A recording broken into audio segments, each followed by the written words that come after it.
Cuba, the island that defied time and history. If there's one thing you need to know about Cuba, it's this: it's never just one flavor. Think of a Cuban sandwich: crispy bread, roasted pork, ham, pickles, mustard, melted cheese. Every layer adds something new, and together it becomes unforgettable. That's Cuba itself, a nation layered with history, culture, politics, nature, and contradictions, all pressed together under the Caribbean sun. The geography of a crocodile-shaped island. Cuba is the largest island in the Caribbean, stretching more than 1,200 kilometers across turquoise seas where the Atlantic Ocean meets the Caribbean. Its main island is accompanied by over 4,000 smaller islets, reefs, and keys. Four main archipelagos wrap around its coastline: Los Colorados in the northwest, Sabana Camagüey along the north-central coast, Jardines de la Reina, the Gardens of the Queen, in the south, and Los Canarios in the southwest, which includes the second-largest island, Isla de la Juventud, Island of Youth. The island itself resembles either a crocodile lazing in the water, or, if you prefer less romantic imagery, a vacuum cleaner. Whichever you see, its outline is iconic.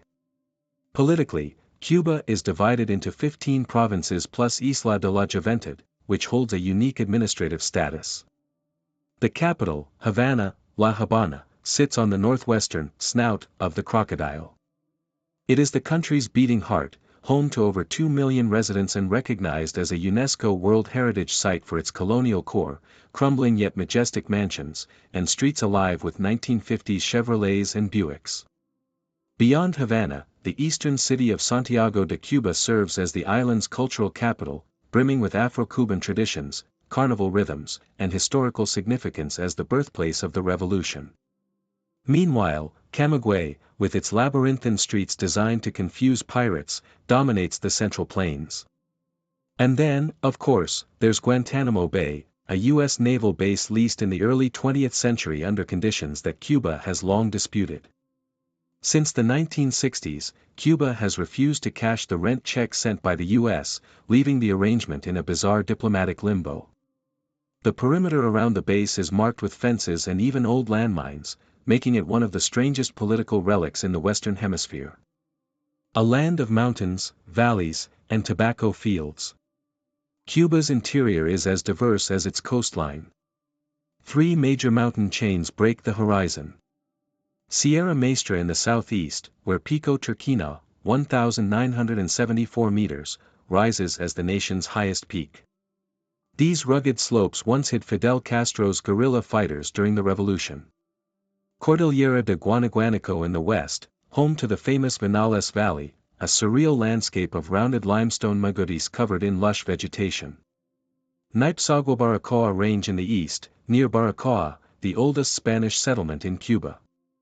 Between these ranges lie fertile plains where Cuba grows its lifeblood crops. The Pinar del Rio province produces the world's most prized tobacco, rolled into legendary cigars that have become a global symbol of luxury.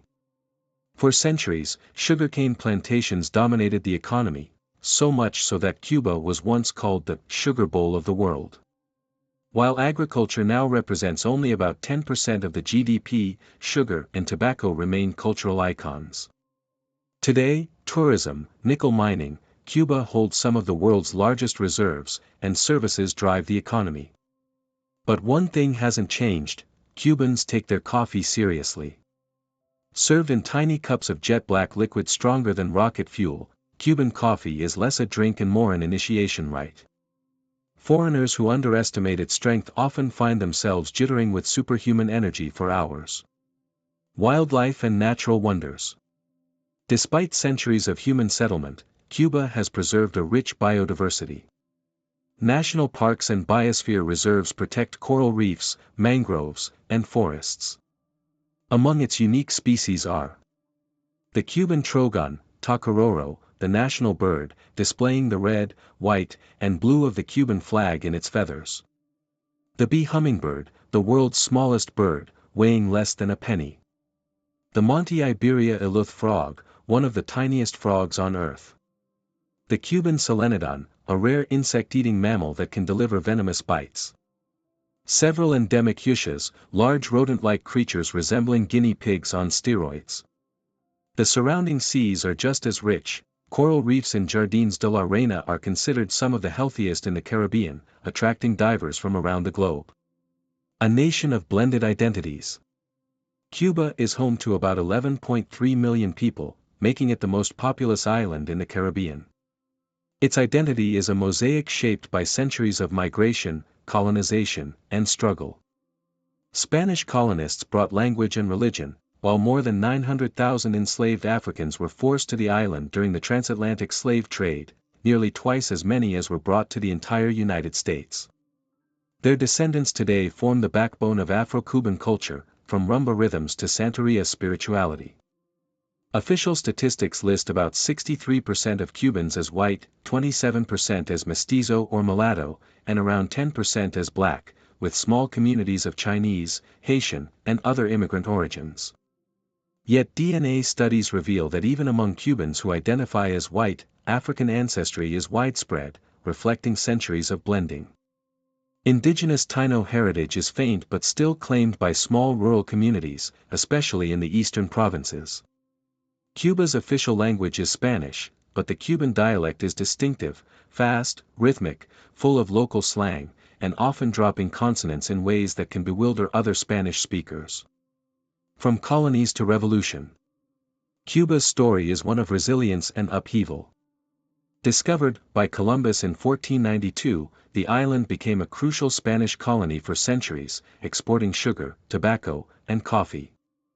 Havana's harbor was once the gathering point for Spanish treasure fleets bound for Europe.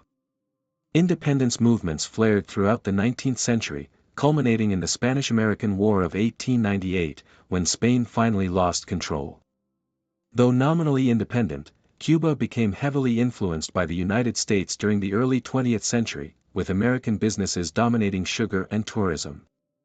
This period also brought corruption and inequality under leaders like Fulgencio Batista.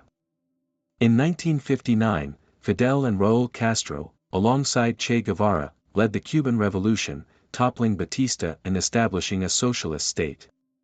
This revolution redefined Cuba's place in the world. Aligned with the Soviet Union, Cuba became a flashpoint during the Cuban Missile Crisis of 1962, when the world stood on the brink of nuclear war. For decades, the U.S. embargo isolated the island economically, while Cuba exported its ideology abroad, sending doctors, soldiers, and teachers to Africa, Latin America, and beyond. When the Soviet Union collapsed in 1991, Cuba entered the special period, an era of severe shortages. Bicycles replaced cars, blackouts were common, and daily survival was a struggle. Yet Cuba adapted, turning to tourism, medical exports, and creativity to survive. Culture, music, and everyday life. Cuban culture is legendary. Music pulses through the island, salsa, son, mambo, rumba, and reggaeton fill the streets. Legendary artists like Celia Cruz, Benny Moore, and Buena Vista Social Club carried Cuban rhythms to the world.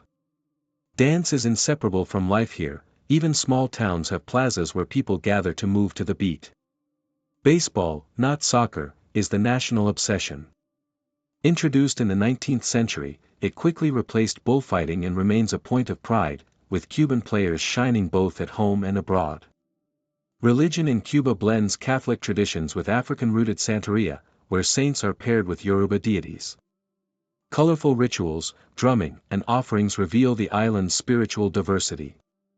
Daily life in Cuba is marked by contrasts, shortages of goods, but abundance of creativity, decaying colonial buildings, yet streets alive with laughter and music. Despite hardships, Cubans are renowned for their resilience, humor, and warmth. Diplomacy and global ties. Cuba's diplomatic position is unique. Historically close to the Dominican Republic and Puerto Rico due to cultural ties, it also forged strong alliances with Venezuela and other Latin American nations. Thousands of Cuban doctors have served abroad, from African villages to South American barrios, earning the island respect in global health diplomacy. Relations with the United States remain complicated.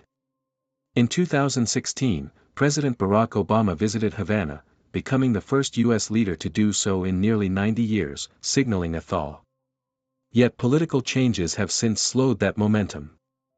Still, millions of Cuban Americans, especially in Florida, act as a bridge, maintaining family and cultural ties. Conclusion: a nation like no other. Cuba is not just an island, it is an idea, a paradox, a living museum of history and resilience. It is both Caribbean and Latin American, both socialist and globally connected, both stuck in time and bursting with creativity. Its people carry a fierce pride, born of struggle and survival, but also of joy, music, and warmth. From its fiery revolutions to its timeless beaches, from tobacco fields to salsa beats, from cramped Havana alleys to sweeping mountain vistas, Cuba refuses to be forgotten. Maybe Columbus exaggerated, maybe he didn't, but one thing is certain: this island, in all its contradictions, remains one of the most fascinating places on Earth.